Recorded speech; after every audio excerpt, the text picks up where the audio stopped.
शुक्ला और आप देख रहे हैं स्टार न्यूज प्लस। तो आइए चलते हैं आज की कुछ बड़ी खबरों के साथ। तब तक बने रहें स्टार न्यूज प्लस पर मेरे साथ लगातार।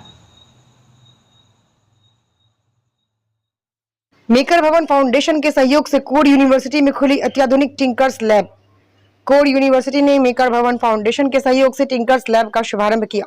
यह अत्याधुनिक स्टूडेंट मैनेज्ड मेकर स्पेस विद्यार्थियों को प्रोजेक्ट आधारित शिक्षा, रैपिड प्रोटोटाइपिंग और इनोवेशन का नया मंच उपलब्ध कराएगा। कार्यक्रम का उद्घाटन मुख्य अतिथि जेसी जैन और विशिष्ट अतिथि संदीप नेतेकर, नारसिम्हन तथा प्रो एस जी जैन ने संयुक्त रूप से किया। इस अवसर पर श्री जेसी जैन ने कहा कि टिंकर्स लैब छात्रों को विचार से प्रोटोटाइप तक पहुंचने की राह आसान करेगी। यह पहल न केवल शिक्षा को अधिक अनुभवात्मक बनाएगी बल्कि छात्राओं को उद्योग और समाज की वास्तविक चुनौतियों को हल करने के लिए भी तैयार करेगी। देखें स्टार न्यूज प्लस के लिए उत्तराखंड के रुड़की से स्टेट हेड श्याम सुंदर की ये report.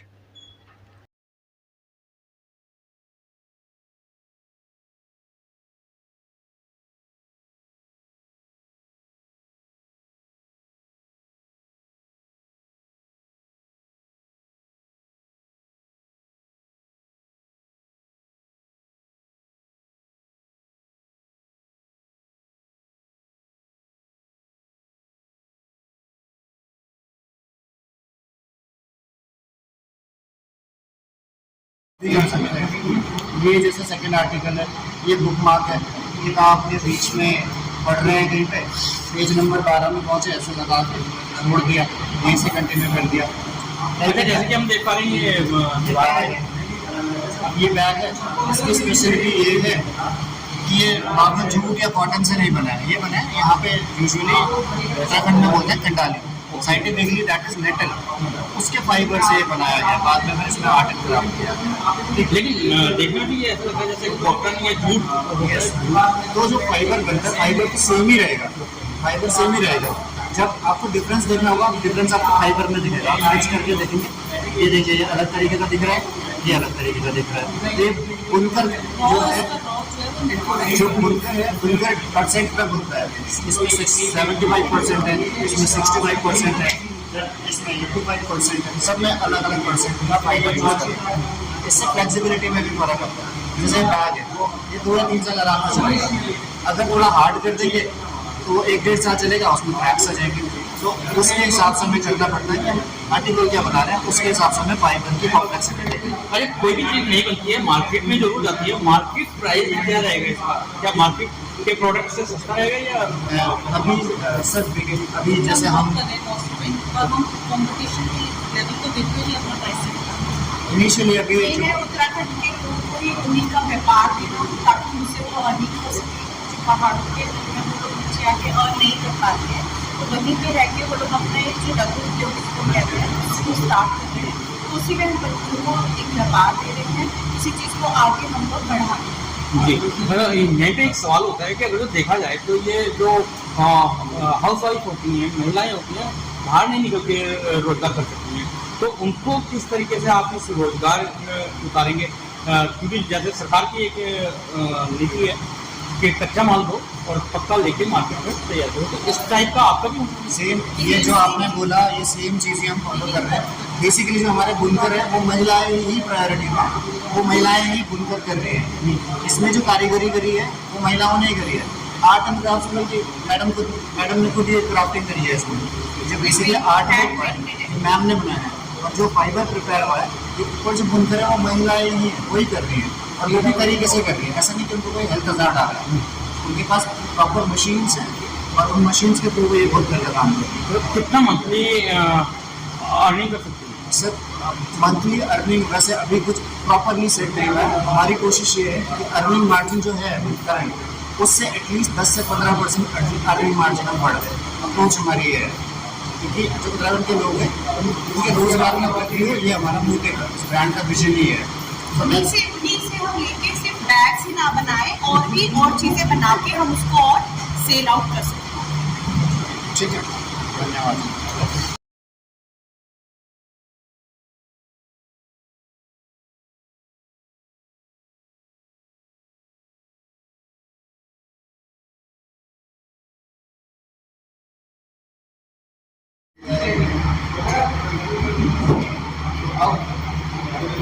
want to go first?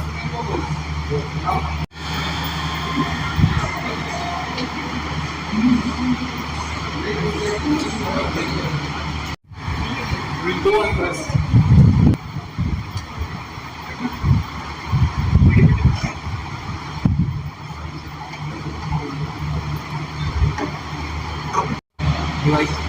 अगर आपको एक ड्रोन मिला तो रख सकते हो।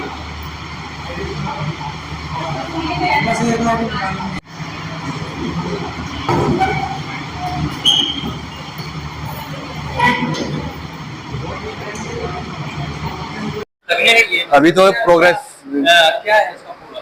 सर अभी ये पेंटिंग मशीन हम बना रहे हैं, टेस्ट कर रहे हैं, अभी ये प्रोग्रेस में है। इसमें अभी हम मिस्ट नोजल यहाँ पर लगाएंगे, नीचे कंप्रेसर रहेगा, बेस में बॉडी की बेस में कंप्रेसर रहेगा, एक कंटेनर रहेगा जिसमें पेंट रहेगा जो पूरा कनेक्ट होगा मिस्ट नोजल के साथ में। ये हमने अभी बटन के साथ हमने इसको चलाया है। अभी एक बटन दबाने से नीचे आ रहा है और सेकंड बटन से टिंकरिंग लैब जो है उत्तराखंड की one of the first lab है और ये ज़रूरत है पूरे देश की। अगर आज की तारीख में इंजीनियरिंग जो है टेक्नोलॉजी को मोस्ट एडवांस स्टेज में ले जाना है तो इस तरह की फैसिलिटी क्रिएट करना हर एक स्टेट को, हर एक नेशन को बहुत जरूरी है।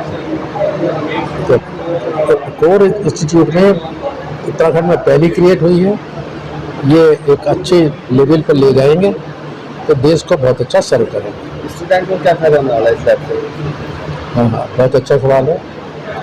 स्टूडेंट को ये फ़ायदा हुआ कि पहले जो जॉब मिलते थे या इनोवेशंस होते थे वो पुरानी टेक्नोलॉजी और पुरानी एजुकेशन सिस्टम से होते हैं। आज की तारीख में कोई भी इम्प्रूवमेंट करना है तो बहुत फास्ट पेस से करना होता है।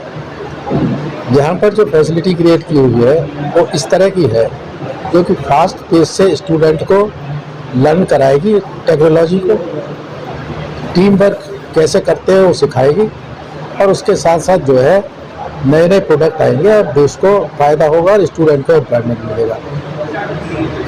ठीक, ये जो कार्यक्रम बनाया है ये लेबोरेटरी डेवलप की है। इस लेबोरेटरी में जो स्टूडेंट है वो एंटरप्रेन्योर बन सकता है।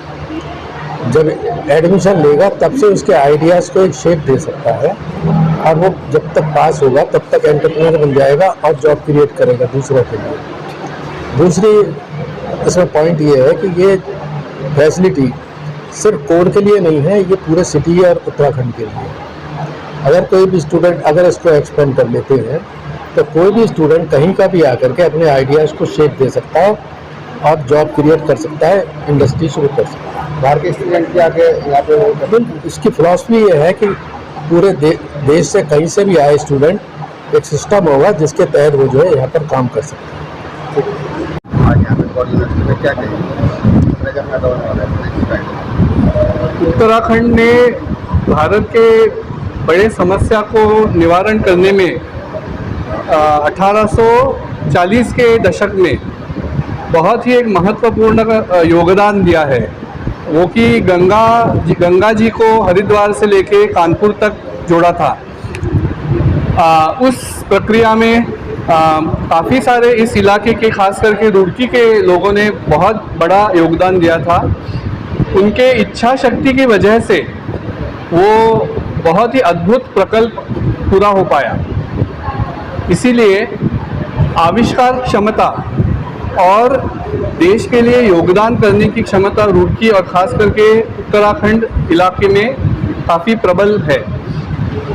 उसी की वजह से भारत का और मेरे ख्याल से आशिया का सबसे बड़ा जो पहला इंजीनियरिंग कॉलेज जो थॉमसन इंजीनियरिंग कॉलेज कहलाता था और जिसका रूपांतर फिर बाद में यूनिवर्सिटी ऑफ रुड़की और फिर अभी IIT रुड़की में हुआ है, उसी इच्छा शक्ति और आविष्कार क्षमता के वजह से हुआ है जो आज से करीबन 160-170 साल पहले यहाँ के रुड़की के और उत्तराखंड के लोगों ने दिखाया था। उससे प्रेरित होकर मेकर भवन फाउंडेशन ने कॉलेज ऑफ इंजीनियरिंग रुड़की के साथ करार करके यहाँ एक टिंकरर्स लैब जो कि जो इंजीनियरिंग के छात्र हैं उनके लिए आविष्कार क्षमता निर्माण की है। उस हेतु ये जो टिंकरर्स लैब बनी है उसमें सारे आधुनिक मशीन्स उपकरण हमने स्पॉन्सर किए हैं जो इंजीनियरिंग के छात्रों को नए नए आविष्कार बनाने में प्रेरित करेंगे और उन्हें वो क्षमता देंगे। तो हमें यही आशा है कि इस टिंकरर्स लैब की वजह से कॉलेज ऑफ इंजीनियरिंग रुड़की के छात्र देश के लिए वही योगदान उसी प्रकार करे जो 160-70 पहले यहाँ के लोगों ने की थी। सर आपने अभी तो उसका एक कारण यह भी है कि इससे पहले जो छात्र थे उन्हें इस तरह की सुविधाएं, इस तरह के यंत्र उपकरणों का अभाव होता था इंजीनियरिंग कॉलेज में।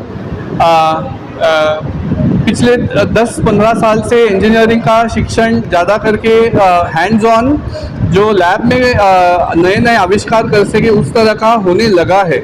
इसके पहले ज़्यादा करके शिक्षण वो टेक्स्ट बुक बेस्ड था, परीक्षाओं पे ज़्यादा ध्यान था, लेकिन अभी बच्चों की और छात्रों की आविष्कार क्षमता पे ज़्यादा जोर हो रहा है। इसलिए हमें आशा है कि यहाँ के छात्र जो है इन सुविधाओं का इस्तेमाल करके अधिक आविष्कार क्षम हो जाएंगे और इससे देश के लिए योगदान कर पाएंगे और विदेश में जाते हुए यहीं पर रह के देश के लिए अच्छे कार्य कर पाएंगे। लेकिन देश में सैलरी कम है, विदेशों में ज़्यादा है, शायद ये भी बड़ा कारण मान सकते हैं। सो हमारा इरादा यही है कि इंजीनियरिंग के छात्र नौकरी ढूंढने के बजाय नौकरी पैदा करें, खुद आविष्कार क्षम बने, नए नए उत्पादन तैयार करें जिससे स्टार्टअप आइडियाज़ हो सकते हैं, नए वेंचर्स हो सकते हैं और यहाँ के लोगों को नौकरी दे सकते हैं। तो ये हमारी इच्छा और आकांक्षा यही है। स्टार्टअप कैसे डेवलप करें युवा? तो टिंकरर्स लैब में जो उपकरण साधन है, छात्र उन साधनों का इस्तेमाल करके जो ज़िंदगी में जो छोटी छोटी समस्याएं होती हैं उनके लिए नए आविष्कार निर्माण करें। हो सकता है कि कोई, जैसे आपने उस कमरे में देखा कि काफ़ी सारे स्टार्टअप आइडियाज़ ऑलरेडी बन चुके हैं। तो हमारी यही आशा है कि इन साधनों के द्वारा स्टूडेंट्स और अच्छे और उपयोगी आविष्कार बने जिससे यहाँ का स्टार्टअप इकोसिस्टम मजबूत हो जाए और ज़्यादा स्टार्टअप्स बन सकते हैं।